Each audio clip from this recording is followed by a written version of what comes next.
Friends police academy. நம்ம இன்றைக்கி என்ன பார்க்க போகிறோம் அப்படின்னா, ஏப்ரல் 16, 2024 ஞாயிற்றுக்கிழமை இன்றைக்கி கண்டபஸ் தான் பார்க்க போகிறோம். இதுக்கு முன்னாடி பார்த்தீங்கன்னா நம்ம டெய்லி கண்டபஸ் வீடியோ அப்லோட் பண்ணியிருக்கோம். பார்க்காதவங்க பார்த்து நோட்ஸ் எடுத்து வச்சுக்கோங்க. அது மட்டும் இல்லாமல் டிஎன்பிசி, டிஎன்யூஎஸ்ஆர்பிக்கு உண்டான கிளாஸஸ் வந்து பார்த்திங்கன்னா டெய்லி ஈவினிங் 6 மணிக்கு அப்லோட் ஆகும். சரிங்களா, பார்த்து நோட்ஸ் எடுத்து வச்சுக்கோங்க. கண்டிப்பாக உங்களுக்கு யூஸ்ஃபுல்லாக இருக்கும். நம்ம சேனல் வந்து சப்ஸ்கிரைப் பண்ணுங்கள், சப்போர்ட் பண்ணுங்கள். முடிஞ்சாலும் உங்கள் ஃப்ரெண்ட்ஸ் எல்லாருக்கும் ஷேர் பண்ணுங்கள்.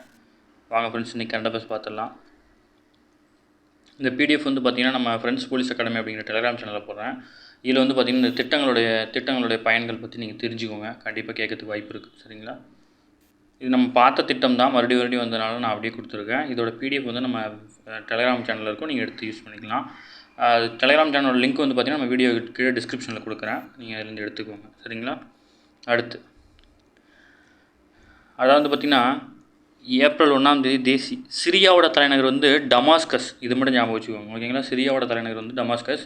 அதாவது இஸ்ரேல் கப்பல் வந்து இஸ்ரேல் வந்து பார்த்திங்கன்னா இந்தியர்களுடன் வந்து இஸ்ரேல் கப்பல் வந்து சிறைபிடிக்கப்பட்டிருக்கு. ஓகேங்களா,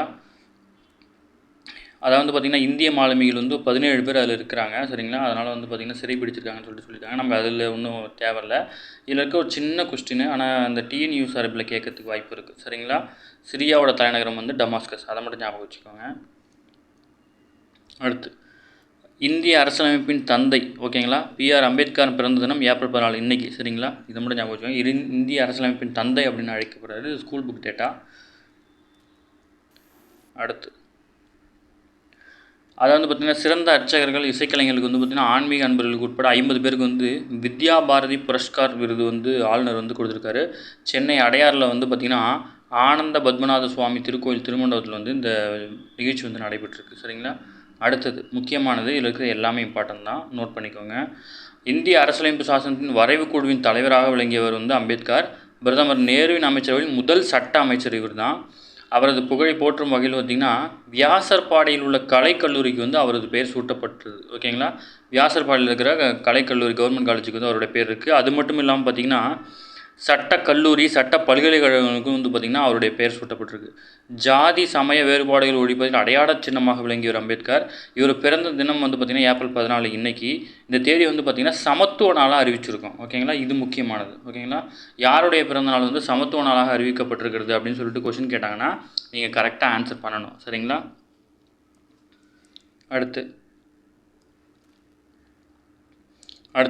சென்னை டு மொரிஷியஸ் வந்து பார்த்திங்கன்னா டேரெக்டாக வந்து விமான சேவை வந்து தொடங்கியிருக்காங்க. இதுக்கு முன்னாடி பார்த்திங்கன்னா கொரோனாவுக்கு முன்னாடி வந்து பார்த்திங்கன்னா அங்கேருந்து வேறு நாட்டுக்கு போய் மாறுற மாதிரி இருக்கும். இப்போ டேரெக்டாகவே சென்னையிலேருந்து மொரிஷியஸுக்கு வந்து விமான சேவை தொடங்கியிருக்காங்க.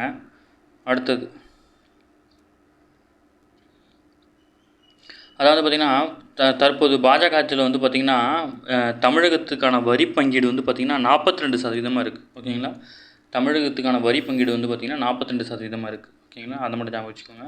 அடுத்து விஐடியில் வந்து பார்த்திங்கன்னா சென்னையில் வந்து பல்கலைக்கழக தின விழா வந்து கொண்டாடிட்டாங்க. இதில் என்ன மொத்த உள்நாட்டு உற்பத்தியில் வந்து பார்த்திங்கன்னா கல்விக்கானது வந்து பார்த்திங்கன்னா 2.9% செலவிடுறாங்க. ஓகேங்களா, மொத்த உள்நாட்டு உற்பத்தியின் கல்வியின் பங்களிப்பு வந்து பார்த்திங்கன்னா 2.9%. ஓகேங்களா, அதுக்கப்புறம் சிவை தாமோதரம்பள்ளி வந்து பார்த்திங்கன்னா 1887ஆம் ஆண்டு முதலாக கலித்தொகை பதிப்பித்தார். ஓகேங்களா, அவர் தான் பதிப்பிச்சு வெளியிட்டிருக்காரு.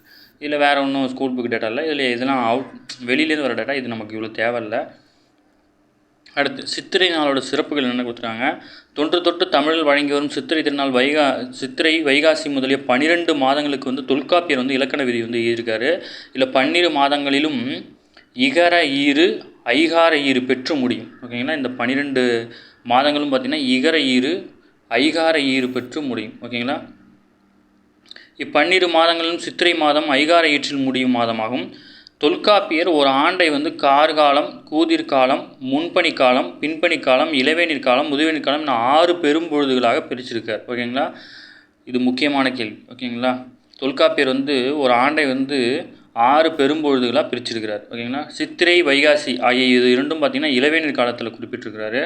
அக்காலத்தில் தமிழர்கள் வந்து சூரியன் அளவை வந்து கருவியாக வைத்து வந்து காலத்தை கணக்கிட்டாங்க. இவ்வாறு காலத்தை கணக்கும் முறை வந்து பார்த்திங்கன்னா சௌரமானம் அப்படின்னு அழைக்கப்படுது. சௌரம் அப்படின்னா சூரியன் என்றும், மானம் என்றால் அளவு என்றும் அழைக்கப்படுது. ஓகேங்களா, சூரியன் வந்து மேட ராசியிலிருந்து மீன ராசி வரை பயணம் செய்யும் காலத்தை வந்து சௌர ஆண்டு அப்படின்னு குறிக்கிறாங்க. இது வந்து மாதத்தில் வந்து பார்த்திங்கன்னா சித்திரை முதல் நாள் தொடங்கி பங்குனி மாதம் கடைசி நாள் வரை வந்து பார்த்திங்கன்னா ஒரு சௌமான ஆண்டு அப்படின்னு சொல்லிட்டு குறிக்கிறாங்க. ஓகேங்களா, அடுத்து அம்பேத்கர் 134வது பிறந்த நாள் இது. ஓகேங்களா? இந்த மாதிரி நம்ம அம்பேத்கரை பற்றி அங்கங்கேயும் விட்டு விட்டால் வந்து முக்கியமான பாயிண்ட் கொடுத்தா நீங்கள் ஒரேடியாக போட்டு கூட எழுதிக்கோங்க, இன்றைக்கி டேட் போட்டு. அடுத்து வந்து பார்த்திங்கன்னா மணிப்பூரை பற்றி கொடுத்துருக்காங்க. மணிப்பூரை பற்றி நமக்கு தேவையான டேட்டா மட்டும் எடுத்தால் போதும். மணிப்பூரில் வந்து பார்த்திங்கன்னா வெளி மணிப்பூர், உள் மணிப்பூர்னு 2 மக்களவை தொகுதி இருக்குது. ஓகேங்களா? இதுக்கு முன்னாடி பார்த்திங்கன்னா மணிப்பூரில் வந்து பார்த்திங்கன்னா ஆல்ரெடி பெரிய பிரச்சனை இருக்குது. மாநிலத்தில் பெரும்பாலான உள்ள மைத்தேயி சமூகத்தினர் வந்து தங்களுக்கு பழங்குடியின அந்தஸ்து வழங்கணும்னு சொல்லியிருக்காங்க. அதை எதிர்த்து வந்து பார்த்திங்கன்னா குகி பழங்குடியினர் வந்து எதிர்ப்பு தெரிவிக்கிறதுனால கலவரம் ஏற்பட்டுச்சு. ஓகேங்களா? மொத்தம் 20 லட்சம் வாக்காளர்களுக்கான 2 மக்களவை தொகுதி இருக்குது. அடுத்து 15வது மக்களவைத் தேர்தல். 15வது மக்களவைத் தேர்தல் பார்த்திங்கன்னா 71.69 கோடி பேர் வந்து வாக்களிக்க தகுதி பெற்றிருந்தாங்க. இதில் வந்து யார் பிரதமராக பொறுப்பேற்றார் அப்படின்னா 2வது முறையாக மன்மோகன் சிங் பொறுப்பேற்றார். இந்த வந்து பார்த்திங்கன்னா 556 பெண்கள் போட்டிட்டாங்க. அதில் 59 பேர் வந்து வெற்றி பெற்றாங்க. ஓகேங்களா? 846.67 கோடி செலவில் வந்து நடத்தி முடிக்கப்பட்டது. இந்த தேர்தல் பிரதி வாக்கு வந்து 12. இதுக்கு முன்னாடி பார்த்திங்கன்னா 14வது தேர்தல் வந்து பார்த்திங்கன்னா 17 ரூபாயாக இருந்துச்சு. இந்த முறை வந்து 12ஆக குறைஞ்சிருக்கு. ஓகேங்களா? அடுத்து சிக்கிம் மாநிலத்தின் சிக்கிம் மாநிலத்தில் வந்து பார்த்திங்கன்னா ஒரு மக்களவை தொகுதியும் 32 சட்டப்பேரவை தொகுதியும் இருக்குது. ஓகேங்களா? சிக்கிம் மாநிலத்தில் வந்து ஒரே ஒரு மக்களவை தொகுதி தான் இருக்குது. அப்பப்போ இது வந்து இன்றைக்கி இதை பார்க்குறீங்க, திருப்பி இன்னொரு டைம் படிக்கணும்னா உங்களுக்கு தானாக மெமரி ஆகிடும். அதனால் நீங்கள் இதை சிரமம் பார்க்காம சும்மா ஒரு டைம் வாட்ச் விட்டுக்கோங்க, பிடிஎஃப் ஓப்பன் பண்ணி.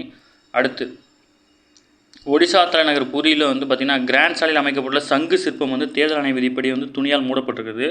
ஏன் அப்படின்னா சங்கை வந்து சின்னமாக வந்து ஒரு கட்சிக்கு வந்து அறிவிச்சிருக்காங்க. ஆன்மீக நகரமான புரி வந்து சங்கக்ஷேத்ரா அப்படின்னு அழைக்கப்படுது, சங்குகளின் நிலம் அப்படின்னு அழைக்கப்படுது. ஓகேங்களா? ஆன்மீக நகரமான புரி வந்து சங்கக்ஷேத்ரா, சங்குகளின் நிலம் அப்படின்னு அழைக்கப்படுற நகரம் அது. இதையும் நோட் பண்ணி வச்சுக்கோங்க. ஓகேங்களா? அடுத்து மெகா இன்ஜினியரிங் நிறுவனம் வந்து பார்த்திங்கன்னா அதிகமாக பார்த்திங்கன்னா நன்கொடை வழங்கினதுனால அது மேலே சிபிஐ வந்து வழக்கு பதிவு பண்ணியிருக்கு. இது வந்து பாஜகவுக்கு 586 கோடியும், பிஆர்எஸ்க்கு வந்து 195 கோடியும், திமுகவுக்கு 85 கோடியும், ஒய்ஆர்எஸ் காங்கிரஸுக்கு வந்து 37 கோடியும், தெலுங்கு தேசத்துக்கு 25 கோடி, காங்கிரஸுக்கு வந்து பார்த்திங்கன்னா 17 கோடி அப்படின்னு மொத்தம் வந்து பார்த்திங்கன்னா 966 கோடி நன்கொடை மட்டும் வழங்கியிருக்காங்க. அதனால் அவங்க மீது வழக்கு பதிவு செஞ்சு சிபிஐ வந்து வழக்கு பதிவு பண்ணியிருக்கு. சரிங்களா? மெகா இன்ஜினியரிங் நிறுவனம் இது என்ன அப்படின்னா ஆழ்துளை கிணறுகள் அமைக்கிறது, அதுலேருந்து தண்ணி எடுத்து வாட்டர் பிஸ்னஸ் பண்ணுறது, அப்புறம் வந்து பார்த்திங்கன்னா ஆயில் பிஸ்னஸ்ஸு இதெல்லாம் அவங்க பண்ணுறாங்க. சரிங்களா? அடுத்து மாலத்தீவில் வந்து இந்திய இராணுவப்படையின் 2வது குழு வெளியேறுது. நம்ம டெய்லியும் பார்த்துட்ருக்கோம். மாலத்தீவில் வந்து ஹெலிகாப்டர் இயக்கி வந்த 2வது படைப்பிரிவு வந்து இன்றைக்கி வந்து வெளியேறிடுச்சு. ஓகேங்களா? அடுத்து அதாவது மத்திய பிரதேசத்தில் காந்த்வா மாவட்டத்தில் உள்ள உலகின் மிகப்பெரிய நீரில் மிதக்கும் சூரிய மின் உற்பத்தி நிலையம் வந்து சேதமடைஞ்சிருக்கு. இதில் நம்ம முக்கியமான கொஸ்டின் என்னென்னா, உலகின் மிகப்பெரிய மிதக்கும் சூரிய மின் உற்பத்தி நிலையம் வந்து மத்திய பிரதேச மாநிலத்தில் இருக்குது. மாநிலத்தில் பாயும் நர்மதை நதியின் குறுக்காக உள்ள ஓம்காரேஸ்வர அணையில் கட்டப்பட்டிருக்கு. ஓகேங்களா? நர்மதை, இது கொஸ்டின் எப்படி வேணால் கேட்கலாம். உலகின் மிகப்பெரிய மிதக்கும் சூரிய மின் உற்பத்தி நிலையம் எந்த நதிக்கரையில் அமைக்கப்பட்டதுன்னு கேட்கலாம். ஓகேங்களா? அதில் நர்மதைன்னு கொடுத்துட்டு நர்மதை, கங்கை அந்த மாதிரி எதாவது கொடுத்தாங்கன்னா நீங்கள் பார்த்து சூல் பண்ணணும். இது வந்து மத்திய பிரதேசத்தில் நர்மதை நதியின் குறுக்காக ஓம்காரேஸ்வர அணையில் வந்து கட்டப்பட்டிருக்கு. ஓகேங்களா? அடுத்து அமேசான் நிறுவனர் ஜெப் பெசோஸின் ப்ளூ ஒரிஜினல் நிறுவனம் மூலம் வந்து ஆந்திரத்தைச் சேர்ந்த கோபி தோட்டக்குரா அப்படிங்கிறவர் பார்த்தீங்கன்னா விண்வெளிக்கு சுற்றுலா செல்ல உள்ளார். இதன் மூலம் விண்வெளிக்கு சுற்றுலா செல்லும் முதல் இந்தியர் அப்படின்ற பெருமையை வந்து இவர் பெற்றிருக்கார். இவர் ஆந்திரத்தை சேர்ந்தவர். ஓகேங்களா? அமெரிக்கன் தலைநகரான வாஷிங்டனை தலைமையிடமாக கொண்டு ப்ளூ ஒரிஜினல் நிறுவனம் வந்து செயல்பட்டுருக்குது. விண்வெளி சுற்றுலாவுக்கு அழைத்து செல்லும் நிறுவனம் வந்து பார்த்திங்கன்னா இது வரைக்கும் 6 முறை வந்து மனிதர்கள் அனுப்பிச்சு, இது 7வது முறையாகும். இதில் வந்து இந்தியாவை சேர்ந்த இவர் தேர்ந்தெடுக்கப்பட்டிருக்கார். ஓகேங்களா? இந்தியாவில் ஆந்திராவை சேர்ந்த கோபி தோட்டக்குரா அப்படிங்கிறவர் தேர்ந்தெடுக்கப்பட்டார். இவர் அமெரிக்காவில் வந்து பார்த்திங்கன்னா படித்தவர். அமெரிக்காவில் வந்து பார்த்திங்கன்னா பல்கலைக்கழகத்தை முடித்தவர். இவர் வந்து ஒரு விமான ஓட்டி. ஓகேங்களா? சிறு விமானங்கள் அந்த மாதிரி விமானங்கள்லாம் ஓட்டக்கூடியவர். 1984ஆம் ஆண்டு இஸ்ரோ சோவியத் யூனியன் கூட்டு விண்வெளி திட்டத்தின் ஒரு பகுதியாக இந்திய விமானப்படையை சேர்ந்த ராகேஷ் சர்மா வந்து தேர்வு செய்யப்பட்டிருந்தார். அதுக்கப்புறம் வந்து விண்வெளிக்கு சுற்றுலா போகிறதுக்காக இவர் தேர்ந்தெடுக்கப்பட்டிருக்கார். ஓகேங்களா? அடுத்து 1965ஆம் ஆண்டு இந்தியா பாகிஸ்தான் இடையே போர் நடைபெற்றது. இது சும்மா ஞாபகம் வச்சுக்கோங்க, புக்கில் படிக்கும்போது உங்களுக்கு புக்கில் இந்த டேட்டாலாம் வரும். அதனால தான் சின்ன டேட்டாவாக இருந்தாலும் விடாமல் உங்களுக்கு மார்க் பண்ணி சொல்லிட்டுருக்கேன். நீங்கள் இதை சும்மா ஒரு டைம் வாசிச்சிங்கன்னா உங்களுக்கு ஞாபகம் வந்துடும். நீங்கள் புக்கில் படிக்கும்போது உங்களுக்கு ஈஸியாக இருக்கும். அடுத்தது இந்திய ஹாக்கி அணியின் பயண நூற்றாண்டை கொண்டாட வந்து நியூசிலாந்து திட்டப்பட்டிருக்கு. 1926ஆம் ஆண்டு வந்து பார்த்திங்கன்னா இந்திய ஹாக்கி சம்மேளனம் உருவாக்கப்பட்டுச்சு. இது வந்து முதல்ல நியூசிலாந்துக்கு சென்றுச்சு ஃபஸ்ட்டு போட்டிக்காக. இப்போ 2026ஆம் ஆண்டு வந்து அதே நியூசிலாந்துக்கு போக இருக்குது. அதனால் வந்து இந்திய ஹாக்கி அணியின் பயண நூற்றாண்டை வந்து நியூசிலாந்து வந்து கொண்டாட இருக்குது. ஓகேங்களா? அடுத்து பில்ஜி ஜின்கிங் போட்டி இறுதிக் கோப்பை சுற்றுக்கு வந்து பார்த்திங்கன்னா ஜப்பான், ஆஸ்திரேலியா, ஸ்லோகோவியா ஆகிய 3 அணிகளும் தகுதி பெற்றிருக்கு. இன்னும் ஆட்ட முடியாத நம்ம வந்து வெற்றியாக இருக்குன்னு தெரியும். ஆஸ்திரேலியாவுக்கு எதிரான கடைசி மற்றும் 5வது ஹாக்கி போட்டிலையும் வந்து பார்த்திங்கன்னா இந்தியா வந்து தோல்வியை தழுவிடுச்சு. சரிங்களா. அடுத்து வந்து பார்த்திங்கன்னா தாய்லாந்து தலைநகர் பாங்காக்கில் மே 23 முதல் ஜூன் 3ஆம் தேதி வரை நடைபெறவுள்ள 2வது ஆசிய ஒலிம்பிக் குவாலிஃபிகேஷன் போட்டியில் வந்து பார்த்திங்கன்னா நிஷாந்த் தேவ், அமித் பங்கால் உட்பட 9 இந்தியர்கள் வந்து குத்துச்சண்டை அணிக்கு வந்து கலந்துக்கிறாங்க. இதில் அமித் பங்க் வந்து பார்த்திங்கன்னா அதாவது வந்து பார்த்திங்கன்னா நடப்பு தேசிய சாம்பியன் அவர். ஓகேங்களா. அடுத்து நியூசிலாந்தின் ஒட்டோகோ சர்வதேச கார் பந்தயத்தில் இந்தியாவின் நம்பர் 1 வீரரான கௌரவ் கில் வந்து தொடக்க நாளில் வந்து முதல் 3 இடங்களில் வந்து பெற்றிருக்கிறார்.